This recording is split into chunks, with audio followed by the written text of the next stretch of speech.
Hey guys, it's Laura from You Should Grow. I made this video for you to help explain exactly how my spreadsheets can help you plan your garden and help you work through how many plants you need, when you need to start everything. So we're just going to switch over to the computer and we're going to dive in and take a look at everything these spreadsheets can do. So let's get started. All right, you guys, I'm really excited to dive in on using the garden worksheets and planner. And the first sheet that you open is just going to be the title page and the copyright page. And if you're using the Google spreadsheets like I am, then your sheets are going to be down here at the bottom. If you're using numbers or Excel, they might be listed up here at the top. Either way, what you find is that there are just several sheets that are listed across here. And the first one, like I said, is the title page and copyright. And then the second one is one that is smartly labeled Start Here. So if you click on that, you will come to this page and it just tells you right here, enter your frost dates in the yellow boxes and a number in each row of column D. So let's go over exactly what I'm asking you to do here. So your frost dates are, they are your spring and the fall. You have the first and the last day where you get a freeze outside.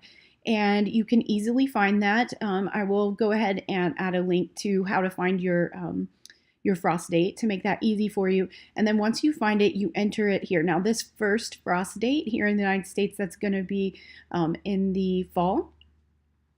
And you're going to enter that date, so whatever that is. So in this case, I have 10/4, but we'll put it in, maybe October 31st on that one. And then in the spring, your first frost date is, your last frost date is maybe it's at the end of April, so we'll put that in here. Now this is the only time you have to put the date in, okay? So the rest of the spreadsheets where this date is relevant will automatically pull this date and calculate your seed starting and planting dates from what you enter right here. So I tried to make that a lot easier for you guys. In this column, there's a list of the commonly grown veggies and herbs, and they're just in alphabetical order. The ones with the little lines under them are links to tips and how to grow that on my blog, You Should Grow.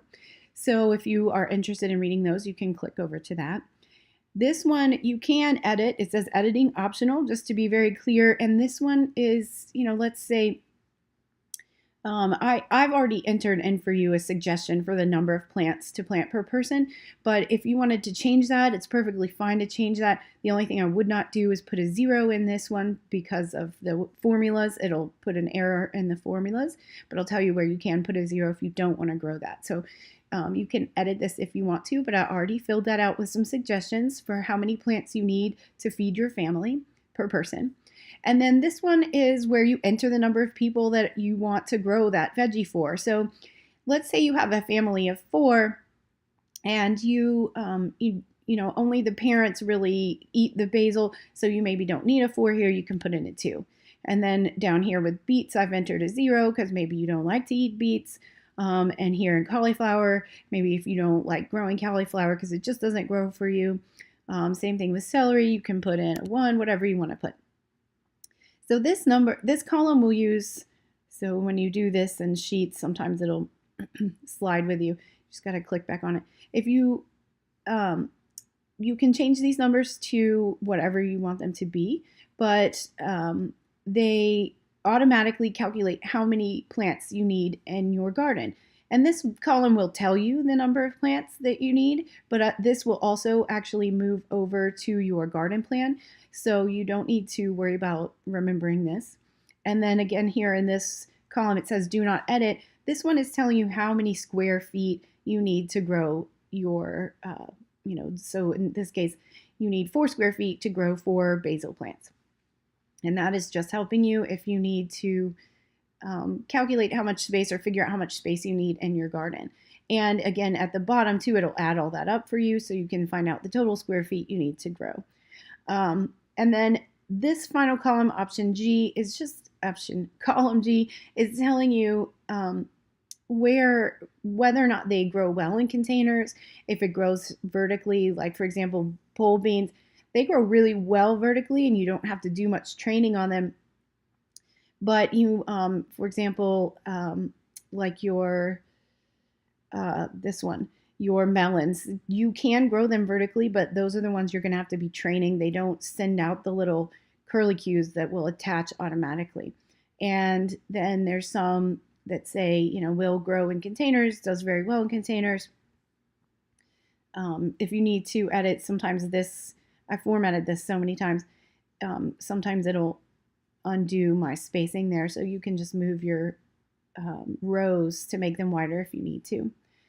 So you can, for example, grow bush beans in containers, but with the quantity of bush beans that you need to grow, it's going to be hard to grow all the beans you need in containers. So while one bean plant will grow just fine in a container, you're not going to get that many beans because one plant doesn't feed that many people.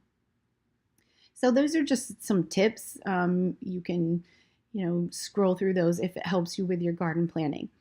But what's really handy is if you flip over to this next sheet, this sheet will tell you, it populates this list, your plant list. So for example, when we entered a 0 into the beets, it moved it put a NA here. So it's not even going to show up on your plant list. Okay, so this is automatically creating a grow list for you.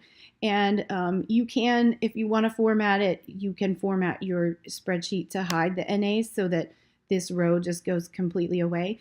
But that does not, that kind of formatting does not save when I save the file, so that's something you'll have to do on your own. But just to make it easy on you, it just says NA there. And again, you just scroll down. Now, I'll show you just if you say, okay, no, you know what, I really decided that I do want to grow, just a few beets this year. I want to see what it's like. So you can enter 1 there, and then your garden plan automatically will update with your plant list. Now from there, it does tell you how many plants you need. So this row, I know I just scrolled there. This column is frozen. So as you scroll across, you can still see what the plant is. So if you're missing a column, just kind of scroll to your left and right. You can use the bar, or however it works for you. Now this one tells you how many plants. It's auto-populated from the previous sheet.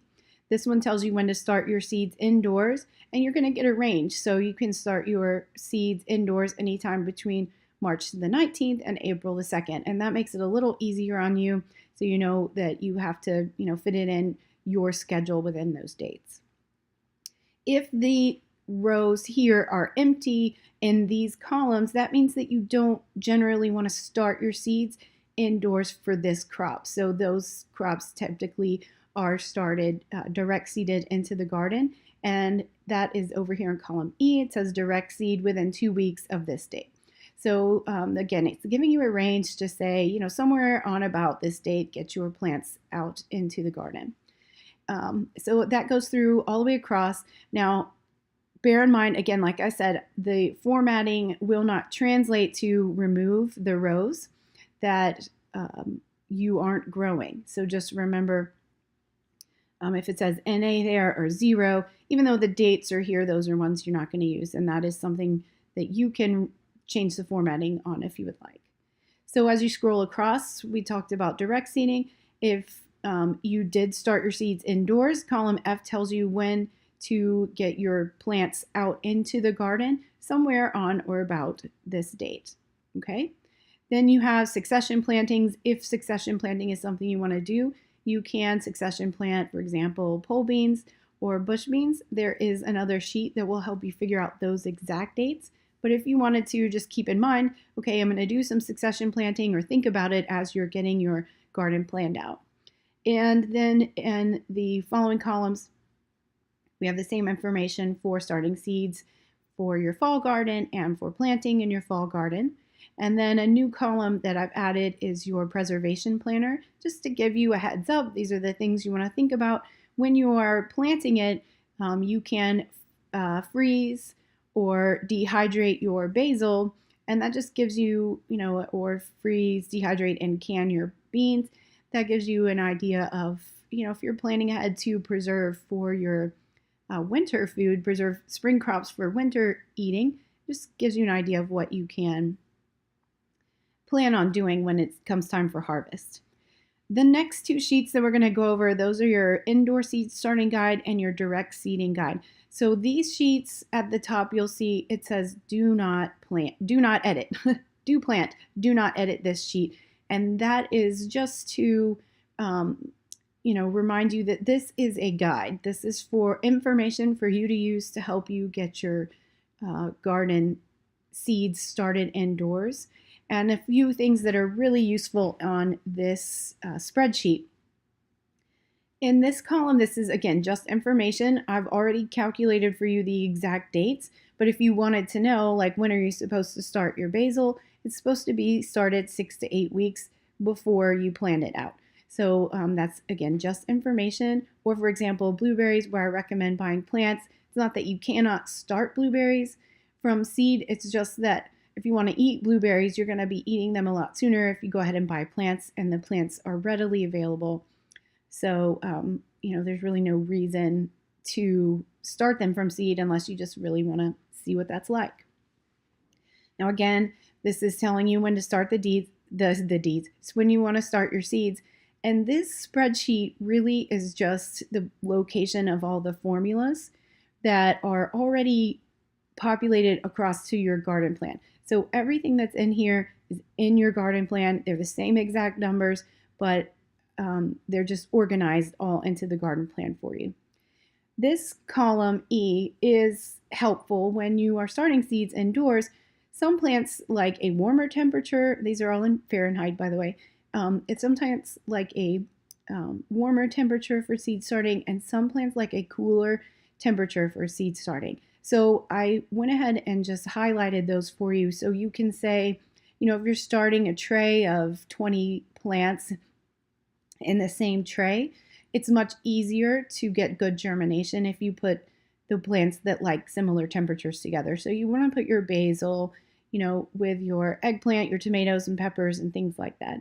And you want to put all of your brassicas and your cooler season veggies. They do better together. Now, you can start them all in the same tray. I've done it before, but you might have your one or the other just not do quite as well. So that's totally just information for you to use if you wanted to. And then again here in column F, this is just letting you know, hey, if they haven't sprouted within 7 days, you might want to start some new seeds or look at, were your temperatures incorrect? Did they get dried out? Were your seeds too old? What was going on that was making your seeds not germinate? And it's probably time to go ahead and start another crop. So all of these, same thing if it direct seeds in the garden. You want to give it a couple of weeks, and if it hasn't sprouted, it'll be time to go ahead and try it again. Maybe get some new seed. So that's all that is listed in this column. And so again, here's where the frost date has automatically populated from your start here sheet, and this is telling you date to plan out. Again, all of this information is in your garden plan, just organized for you in one place.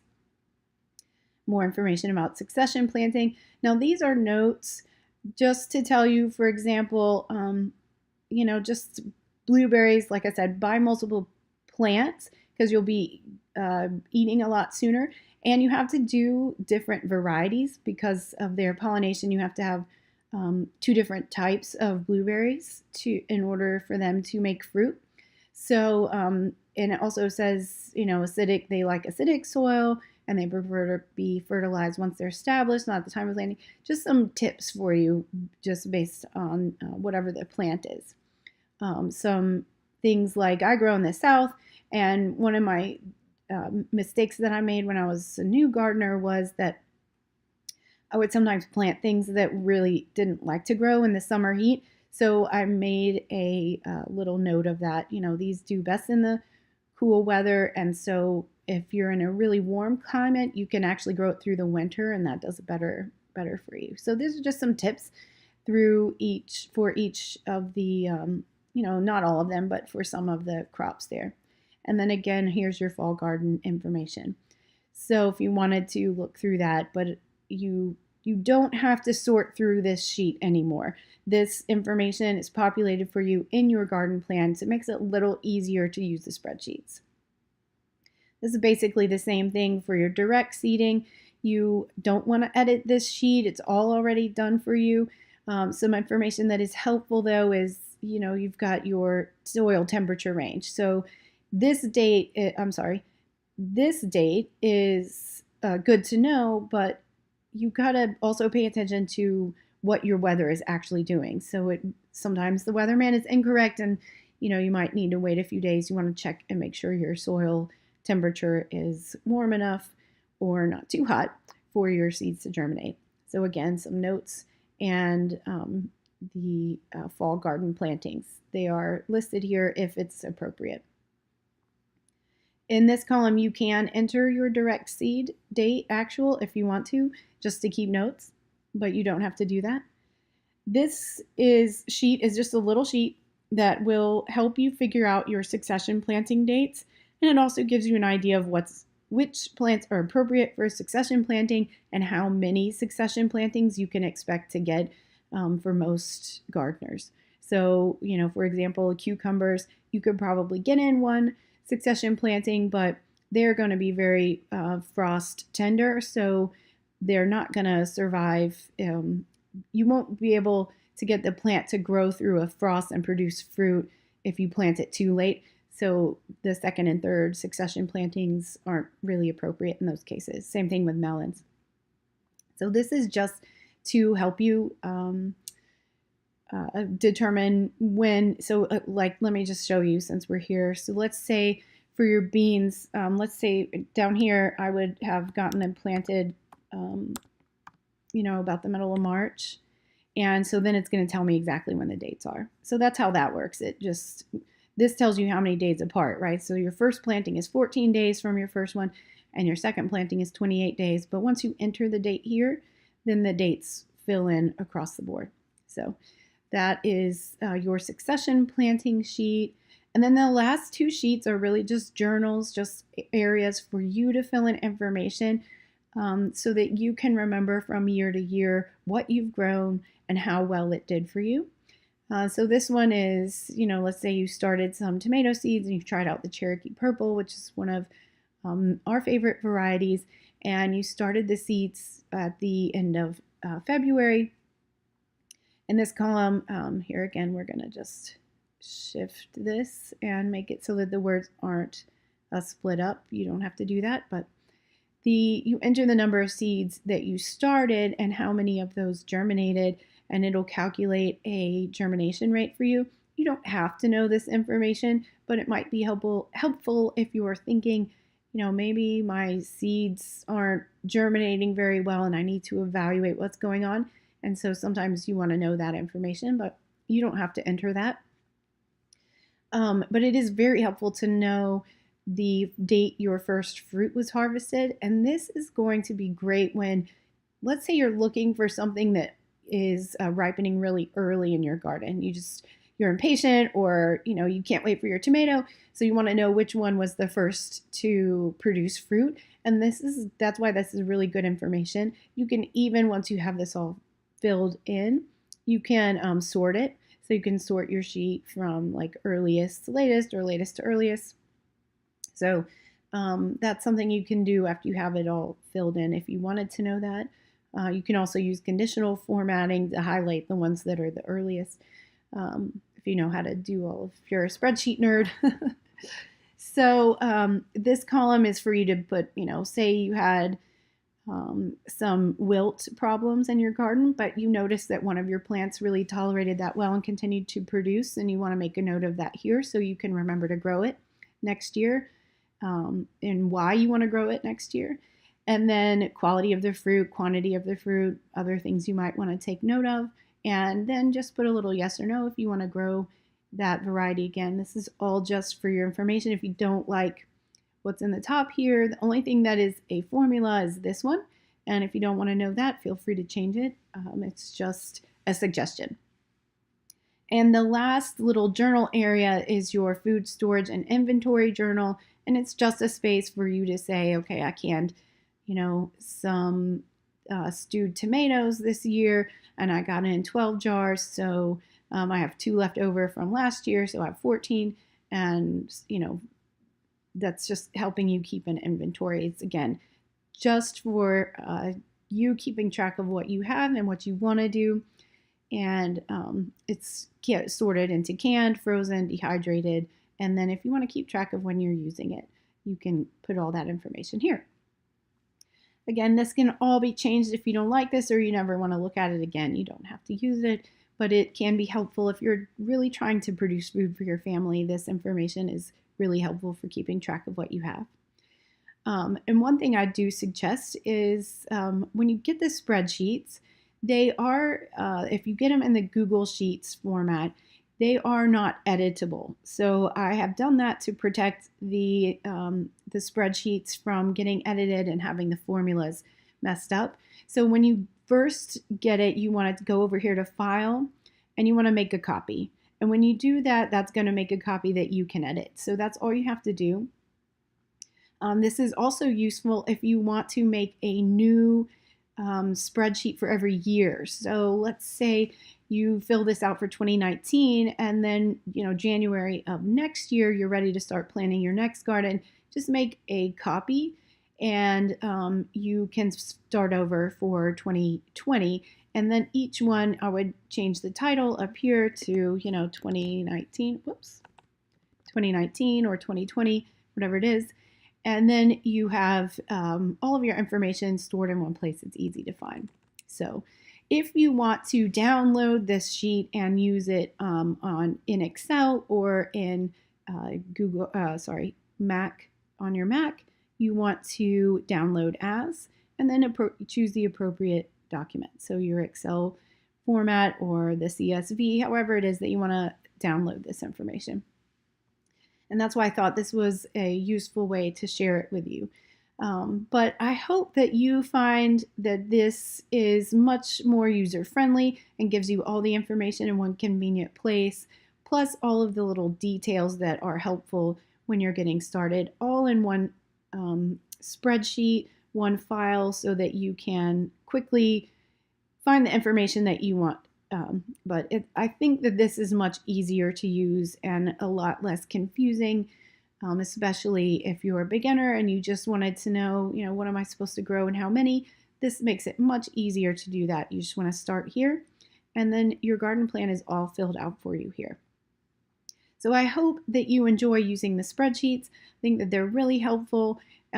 It's a good way to figure out what you need to grow, what seeds you need to order, so everything's all in one place and quickly, easily referenced. So that's all I have for you. Enjoy the spreadsheets, and let me know if you have any questions. You can always reach out to me. My email is laura@youshouldgrow.com, and I'm happy to answer your questions, concerns, to help you figure out anything that's any problems you're having with this spreadsheet, or if you just want some tips for gardening. I love hearing from you guys. So thanks again, and I'll talk soon.